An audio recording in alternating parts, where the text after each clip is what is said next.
Okay, volume 8.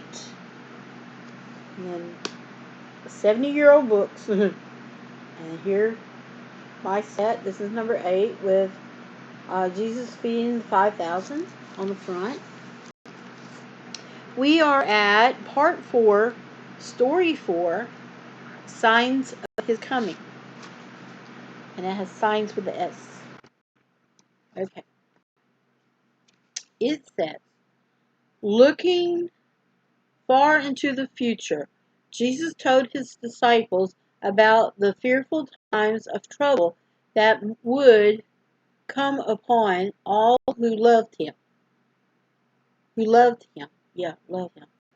Oh no, gotta sneeze.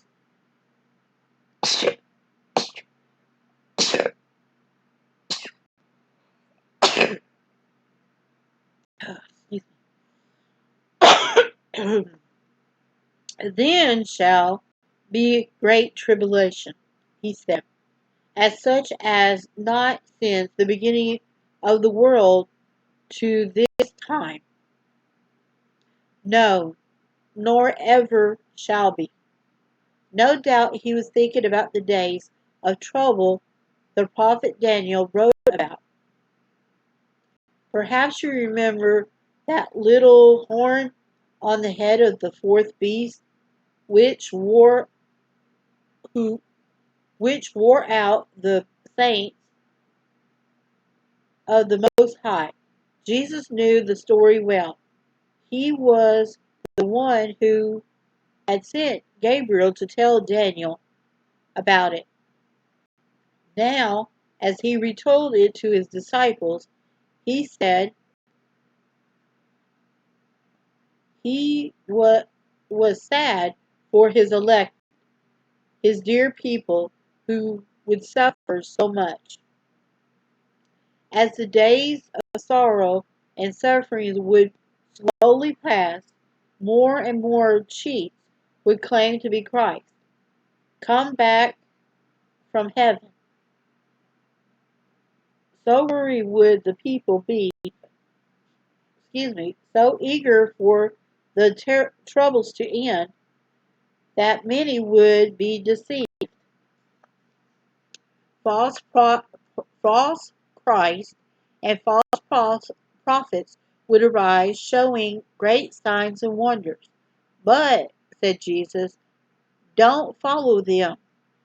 If someone says to you, lo, there is Christ, or there he is, don't believe it.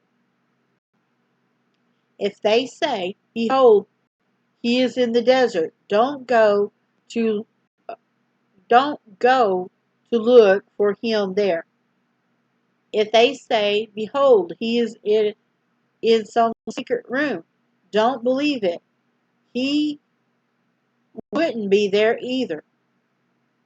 They were to watch for certain great happenings, each one so big and important that no deceiver could intimidate it. The first would be in the heavens, which God would use as a huge advertising sign. There shall be a sign in the sun, and in the moon, and in the stars, said Jesus. And the sun shall be darkened, and the moon shall not give her light, and the stars shall fall from the heaven. And then it has an illustration of him pointing up into the sky.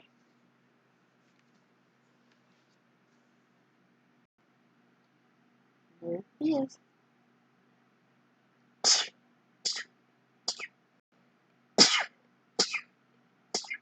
Oops, sorry. Okay.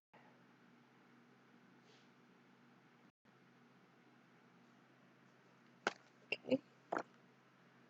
Back to the story. Uh-oh, got another one coming.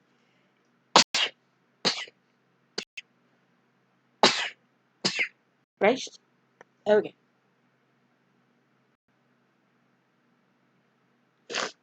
Okay. The next signs would be on earth. Upon the earth, the stress Upon the earth, the stress of nations will perplexity.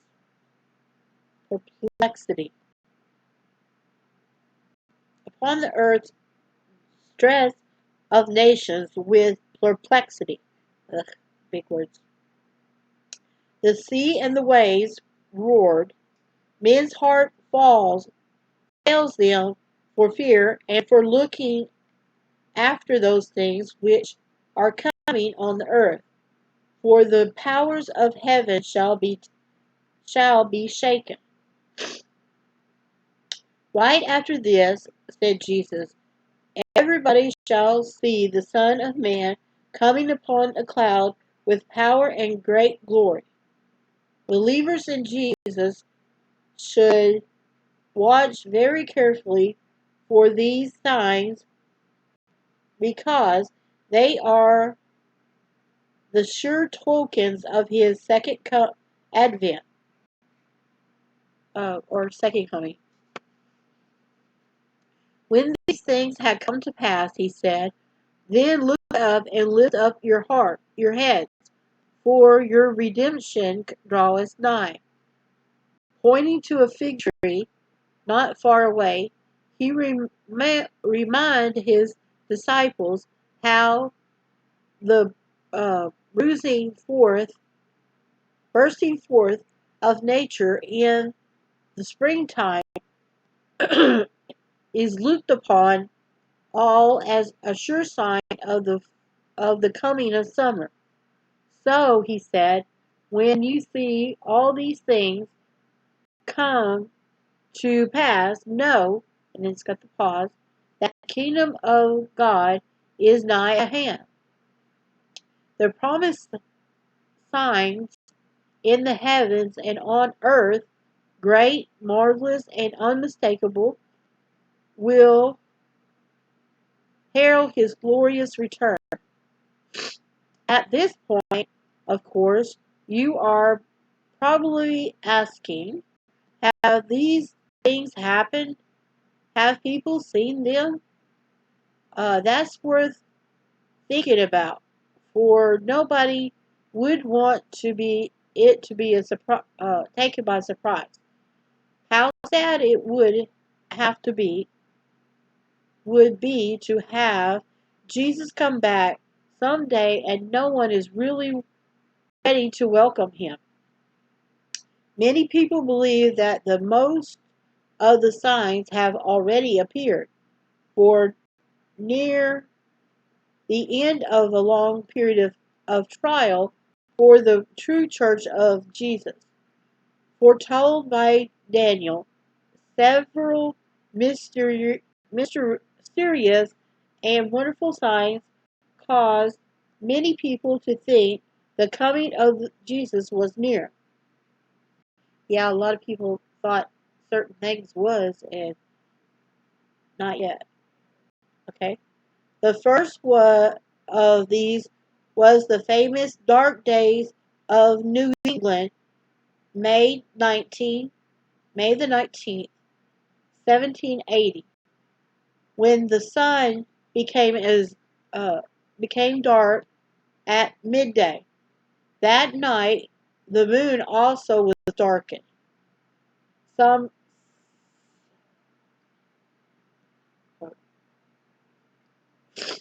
Then, some years later, the world witnessed a great shower of meteorites in history, known as the falling of the stars of November 12th and 13th, 1833. The people who saw the wonderful sight took it for the sign that Jesus promised. And then this is the two-pager painting right here is a William Hutchinson. It's a big two-pager. It has the meteor showers, and we have. I listen to sometimes. I would stay up at night and listen to this really strange radio station sometimes, and uh, they talk to truck drivers that sometimes have uh, overnight things, and they see meteor showers and stuff at night, and they talk about it. And I sometimes like listening to it, some stories and stuff that they have on the late night or early morning show. Okay, let's get back to the story.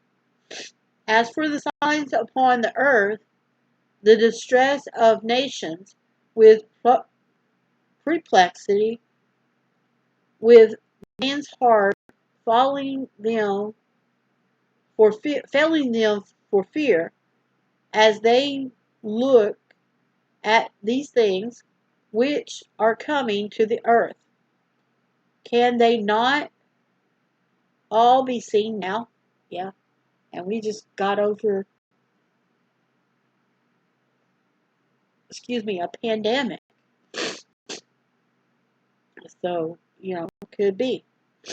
Daddy and mother can tell you about the dreadful world wars they remember. Well, I don't. My dad's Vietnam, and then of course I call it my birthday. My 21st birthday war. That was 91, Afghanistan, or Desert Storm.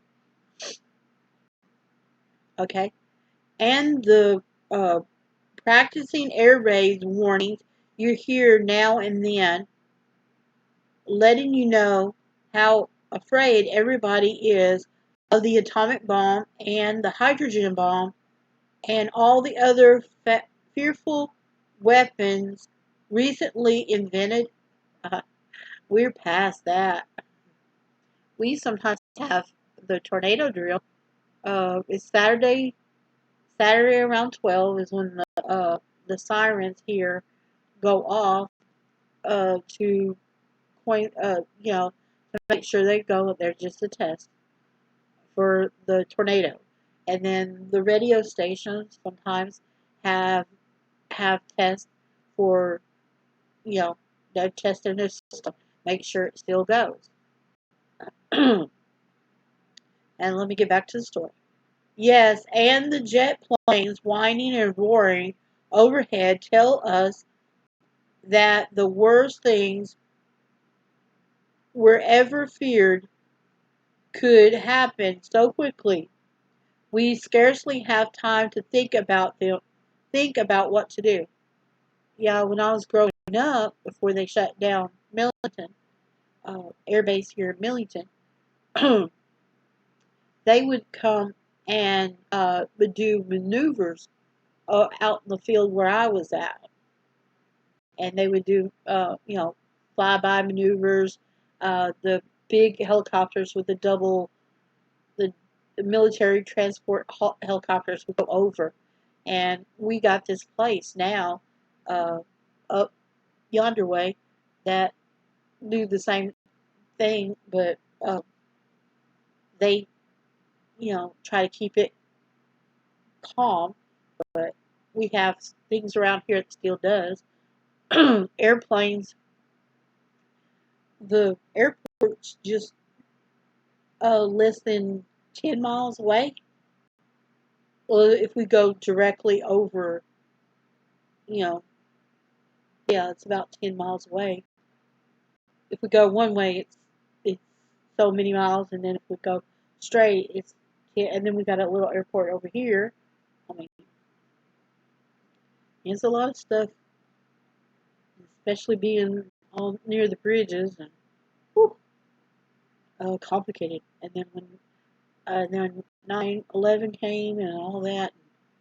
Parents were afraid taking me to a meeting in Memphis that I had to go to. But let me digress and get back to the story, because this was 70 years ago, and everything's kind of different from 70 years ago. Perhaps it was because Jesus knew all about these things, and as the Prince of Prophets could see them far on down the years that he urged his disciples to be careful, at least they to be careful, lest they become so careless or so busy that they would fail to see the signs, big and plain, brought thought they might though they might be. He didn't want that that day of days would come upon them as a snare, with the suddenness that the trap closes upon an unwary animal. Watch at all times, he said to them and to us, praying that you may have the strength to escape all these things that will take place, and to stand before the Son of Man. And then it has a picture of three kids in modern or 1955 dress, one holding the Bible, looking out towards the hill where it looks like there's a church and sunset, and then the two other kids praying. See? Very pretty. Of course, 1955, 56. Of course, the girls are going to always have skirts. And then these boys will have, suits or nice slacks and maybe a polo shirt. I mean, that's their thing. Okay, that was part 4, story 4. And of course, it's time for the break. And I'm going to take the break. And then we only got, let me think. I hadn't said, but I think I got 5, 6 more stories to go. And then we'd be through with this book. And then I can start on the last 2 books. But I'll see you in a bit.